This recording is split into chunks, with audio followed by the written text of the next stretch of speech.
like vanilla folders or anything, so what we'll do is just use these pieces of paper, just put them between his arms, and hypothetically, so we would then take and measure right around at the nipple line is a good point of reference, and go from one to the other like so.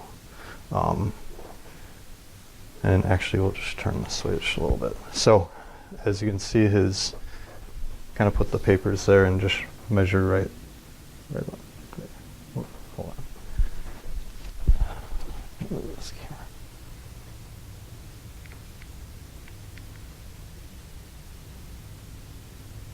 Yeah. There we go. So as I was saying, you'd then go at the nipple line and measure from end to end. And again, you do that, then you hold it kind of right there, and would quickly just go and measure under there. And we look at the two numbers. We want to make sure that they're both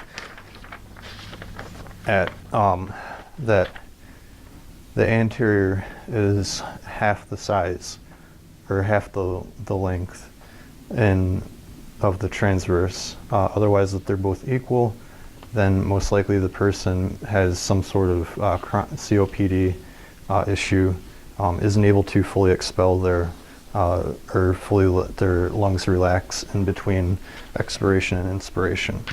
So next we're going to then have Craig sit back down, and I will adjust this camera.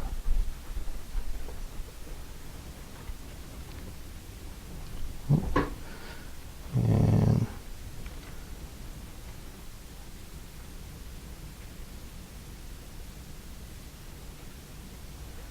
all right.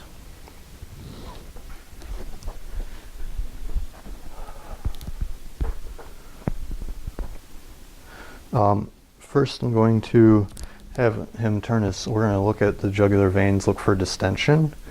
And so I'm going to have him just turn his head to his left, and I'm just looking for his jugular vein to be distended, which it's not. You can see pulses and everything, the pulsation, but it's not. There's no distension. Normally, if you did see any distension, you'd take a ruler, which I don't have, so I'm just going to take this pen and the butt of the butter knife and have it pointed not at Craig, but you just find you'd feel for the angle of Lewis, which is the top of like the sternum, and then there's like a shield-looking piece of cartilage that connects the collarbone or the clavicles together.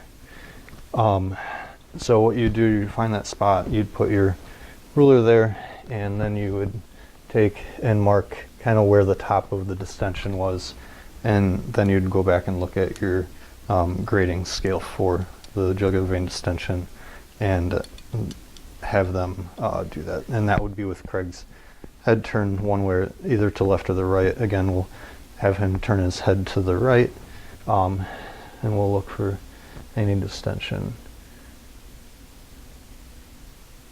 And there's again no distension.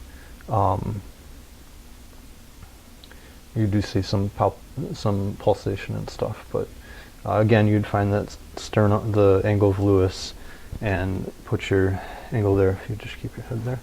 And then you would just kind of grade how high it was, and then go to your scale and everything and figure out what is the next step in his care. The next thing we'll do is I'm going to assess his carotid arteries, and so we're going to start with his right one, and easily palpable.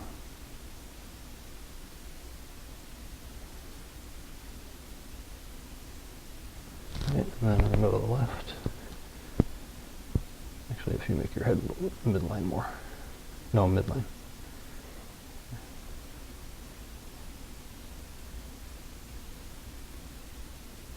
There it is.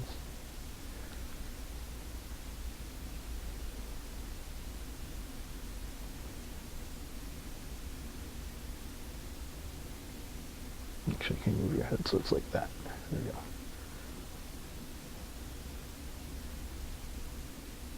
There we go. Easier. All right, and then I was able to palpate both of the carotid arteries. And I'm going to take and listen to them, listen for any brutes or anything swishing that you don't want to hear.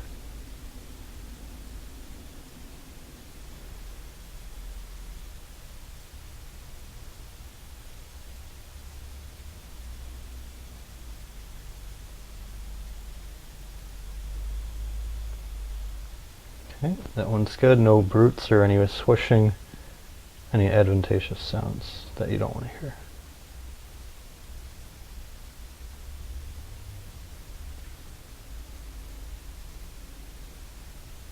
Okay, so I don't hear any adventitious sounds or anything, and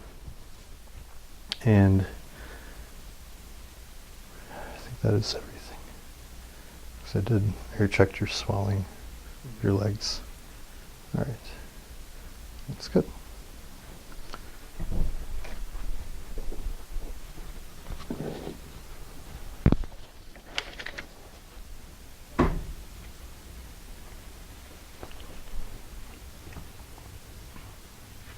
Figure it's gotta be great.